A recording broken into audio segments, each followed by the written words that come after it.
Yo, what's up guys? Once again with this balance patch, we got units buffed that definitely did not need a buff. We have seen that with Feng Yang before. I think he got the damage decrease the moment you have higher stats.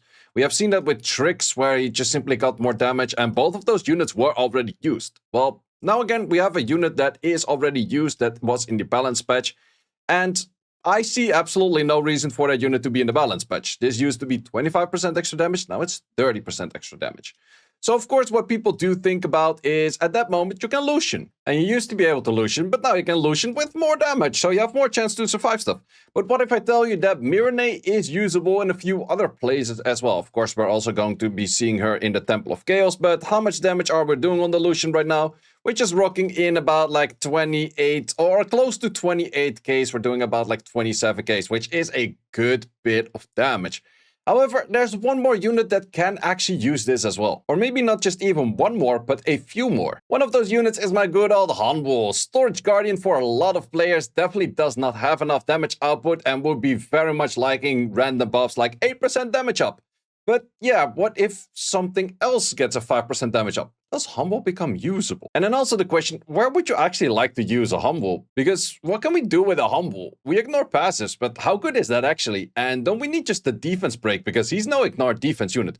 Well, we're gonna do the same style with just a Mirinae into a Dova into a Hanwul that is as high as damage as I can make it. And we're gonna have attack increasing effects, bit of crit damages, all of that kind of good stuff. And we're just gonna see how much damage output is this actually going to be. Is this going to be enough to the point where you actually don't need that defense break for a Hanwul to deal enough damage? Because we all know Hanwul damage is definitely not the highest, multipliers aren't the best.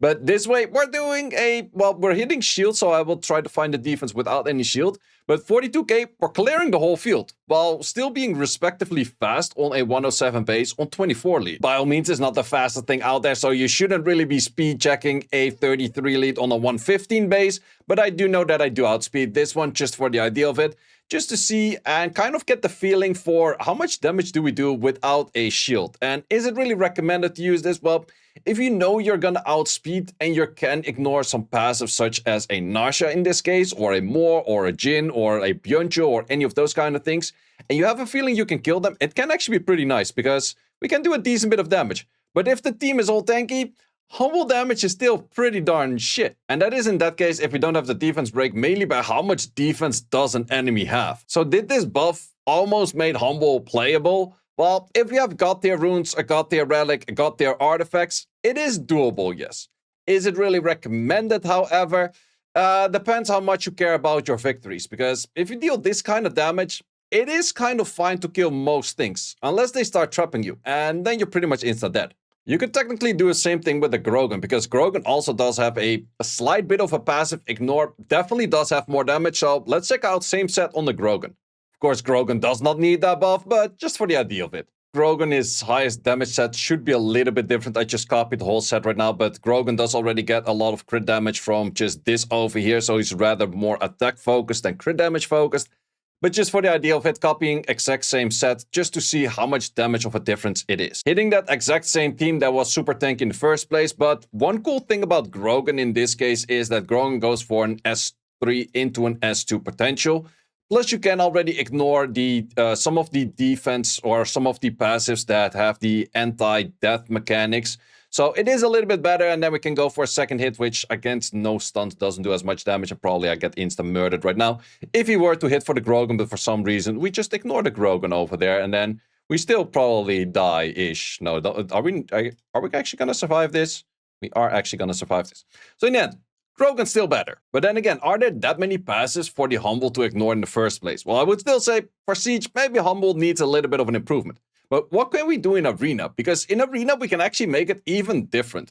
We can go for the attack lead, which is a little bit more dominant in here, because in Siege, I think everything is high base speed, high lead these days. Sure, in here, there's a lot of like Vanessa 33s, but there's also a lot of like HP leads or these kind of teams out there, which are semi-doable. Plus what we can do in this case, which is actually a really good scenario over here. Did not expect to click on this one right here, but this is a perfect test. We got 3 passives in here, plus 1 very annoying passive. The units are all going to be super tanky. We are going to be having a Miriam in here for making the attack buff even stronger. We still go for the maximum amount of speed on these two units. I could maybe make them triple fight. We have a attack lead in here right now as well, so we have a lot more stats to work with to boost that humble damage. That's pretty darn mediocre, as we have probably seen already. Let's see if that actually does do a thing or two in this. I have no clue how much damage we're gonna do, and I have no clue if things are actually gonna die. We got pretty much a lot of damage. Yeah, that's definitely where you can see how much a defense break does. This thing probably has no defense. These units have a lot of defense. So some people are saying like, oh, defense is overrated, or defense, I don't have to focus on it. Well, this is the effect of putting defense on units. This is the effect of not putting defense on the unit, just for the idea of it. So yeah, we only killed one unit with that. So did we almost make Hanwul usable? Yeah, almost. And then after turn 1, at least the Grogen has a skill too that's kind of usable here. I put you in the scroll trap, and then you come back, and then I have absolutely no reason for that turn in the first place. So yeah, is Hanwul that great? Maybe still not really. Was he worth the try? Absolutely. So let's see a few offenses that we can maybe do, because this one was more focused on like, okay, I expect it to be pretty like annoying to kill in the first place.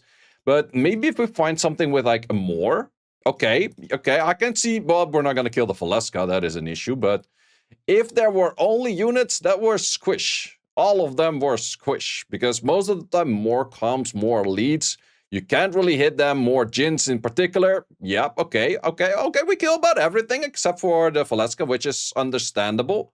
That is understandable. Of course, Valeska has to go for 5 turns because that's normal. That's what Valeska units, that's what she does. That's normal. Never seen any Valeska not do that. What the fuck? Well, we're gonna win that. No, we're not gonna win that. Balanced. Come to us. There's nothing wrong with your game. How many additional turns did you even need to do that? Let's try that again. Just because we know we can kill the rest of the shits. Maybe I should put some more like cleanup, like runes and everything on the rest. But that's also the bad part about this team. The moment you don't hit your initial hits, and they start going for their annoying shits, then cleanup potential on this is definitely not great. Like, sure, you have a good skill 1 over there, but yeah, it's not the best of cleanups. At least we will be able to hit this. It's not really helpful, but we will be able to hit it. I kind of want to see how far we would do damage on this, though. And also, one of those things, if I had an Uldong, I think Uldong would add more damage than a Miriam would. So that's one of those things that you can add a little bit more damage. But shield set's definitely an issue. At least we can one-shot Camillas. But yeah, still not really where you would say is like, hey, now we're talking damage. Because you also amplify the damage of the enemy, which is maybe not that recommended. There is one team, however, which kind of makes a Hanwul usable, which is this team, which we do go for a Zhongshan Lao triple fight, you on a boost, and then you on a boost, and then you on the Hanwul, which is, I think, the exact same set as the other one. Does give me a little bit of outspeed potential if they don't have any very fast units. In this case, we do, of course, have to land our defense break. If we do not land the defense break over there, we can boost this up. And we now ignore the passive of the Nyx, and then Nyx with the 1. And then we actually have proper damage. But yeah, we just missed like 2 defense breaks. But in the end, this is a lot better of a team. So did it make it where the Mirinae buff was good enough for the Hanwul to become usable? Unfortunately, not really. I expected a little bit more, but it's just one of those units that kind of needs a rework on the S2 to actually become usable. But it is decent. Also, if you want to run this team, which is actually a good team, I would recommend people to run this team. Just replace the Zhongshan Lao with a Truffle or a Tanjiro Dark or anything like that. Keep in mind, the only things you can outspeed is how fast your Tiana gets. So it's not like crazy for the outspeed, but it has a good bit of damage. You could even make it like Will to counter some other things. In this case, you cannot hit this with this because you would have a touch from this. If you go for a Galleon, however, you could hit this with this. But since there's also more outspeed potential on this, because in the end we are working with a 107 base here rather than like a Tiana base, which is absolutely horrible, we can outspeed this. So if there was a Byuncho in the 4 and you kind of have like faith that you can kill Byunchos as well, or maybe you even have to put damage on wind, this team is actually very usable because this does clear very fast in arena offense. So it is somewhat usable. It is somewhat usable. There's a few offenses out there which I would say is like, hey, you can actually use it over there. Mainly the one we just saw. If there's a Byuncho in the 4th and you can also one-shot that Byuncho, it is actually the fastest clear you can do because a lot of clears are based on a rotation of 4 units or anything like that, or even multiple if you have to do a cleanup. In this case, it's just straight up 3 units. Plus, having that Ildong next to it would definitely make it better. Another thing I could see is a Valeska next to it. And why a Valeska? That is because the Hanwul does not actually interact with any passive, so it will not trigger anything outside of Nemesis. You will definitely get more bar on the Valeska. You still have the boost from Mirinae for extra damage. If I had a Valeska, I would absolutely do this with a Valeska, because that way I can see a lot of damage potential. Plus, very good cleanup on the Valeska, because Valeska is like a 1v2 or 1v1 unit. Would very much be strong, and that will be a combo I use. Then again, it is a combo with 2 LD5. But then again, into the meta that we definitely do see right now with a Moor plus a Jhin, if you have enough damage to clear all of this, which I think is doable with the Hanwul just has to clear 1 and 2. The other 2 could be cleared up by whatever unit you put in the 4th. Mirinae definitely does help out for dealing the more damage, but is it definitely that great? It is kind of rough to say what would actually work and what wouldn't. And therefore, well, also some maths, those kind of things. Thing is, you still have to outspeed with your Miriam, but I would say a Valeska combo on this, or maybe even a Carlos combo on that, would be able to clean up the rest of the units that you leave alive. But then again, is it one of the best things to do? Kind of rough to say. As mentioned, if you actually want to use your Hanwul, best thing you can do is either use this, but then a Hanwul in this slot, which is then a Leo counter kind of style. Then again, Zyros kind of does do this a bit better. But I could see scenarios where a team like this, or even a Galleon in here, would actually do better. Mainly because you can go for a full no-touch, no-interact with passive teams. Because this doesn't interact with passives. Galleon would not interact with passives. Hanwul would not interact with passives. And then you could actually go for something. Does the Mirinae really help with that? No. It was a nice try to add 5% to our damage to maybe make a Hanwul potential. I could see it being used in that siege hit if there's a lot of passives, but most of the time you have to be scared of just simply not dealing enough damage. And in the end, might as well just throw Lucians at the wall, because in the end, that unit just stupidly strong, right? There's really no questions asked, like, oh, how much damage do you do? Well, everything dies. Yeah, too much damage. Exact same team with an LD5. Let's see if it even has a chance where everything does die. Well, we do fully outspeed, so most of the time, things don't mean it is a little bit tankier. 35 Ks, 30 Ks, things survive. So, yeah, might as well just throw Lucians at the wall. But then again, sometimes there's the wrong element, sometimes there's a passive, sometimes there's this, sometimes there's that.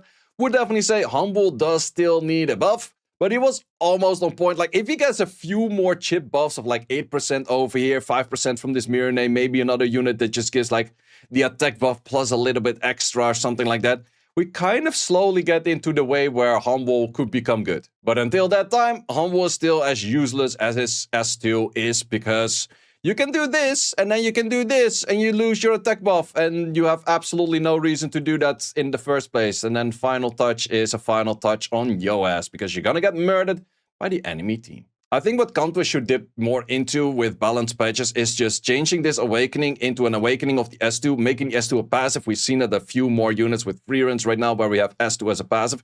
And then the S2 passive should be doing anything useful for the S3. Because now this S2 passive is as useful as traffic lights in GTA. You're absolutely never going to use it. No one's going to care about it. And everyone's going to fully ignore you. You're going to be the most useless thing out there. Whereas with any passive to improve the S3, you could actually become like a proper nuker, and you have an identity as a nuker and not an identity as a, I have no clue what I'm doing over here. Also, if we were to change the S2 to the other one, which is the strip, that will be the second most useless thing out there, I guess. Well, that's my attempt for making Hanwul usable. Big issue out there. Zyros is just way better. It's kind of having the same issue with Nigong these days. It's like, Nigong is a good AoE reviver. Let's make you an AoE reviver, and you an AoE reviver, and you an AoE reviver. Wait, do you AoE revive these days? No, this one not yet, but it will come soon. You an AoE reviver. You not yet an AoE reviver. You an AoE reviver. You an AoE reviver. Everyone an AoE reviver. That's kind of one of those things, like, You lost your identity, kind sir. How about you? You an AoE reviver. Well, what is this heal? 70% heal? 30% heal. That's a little bit of a difference over there. I see no reason to draft a Nigong when Eladriel is that good. Similar state as in, I don't see any reason to use a Hanwul outside of a few niche passive mechanics out there over a Zyros that's just one of the best nukers in game. But then again, maybe we'll get there at some point. Come to us, you know what to do. Guys, thanks a lot for watching for this one, and see you as always in the next one. Thanks for watching. If you would like to see more guides, join the Discord and check out the content tab for the guide video archive, which contains all of the guides that you might need. Hope to see you there.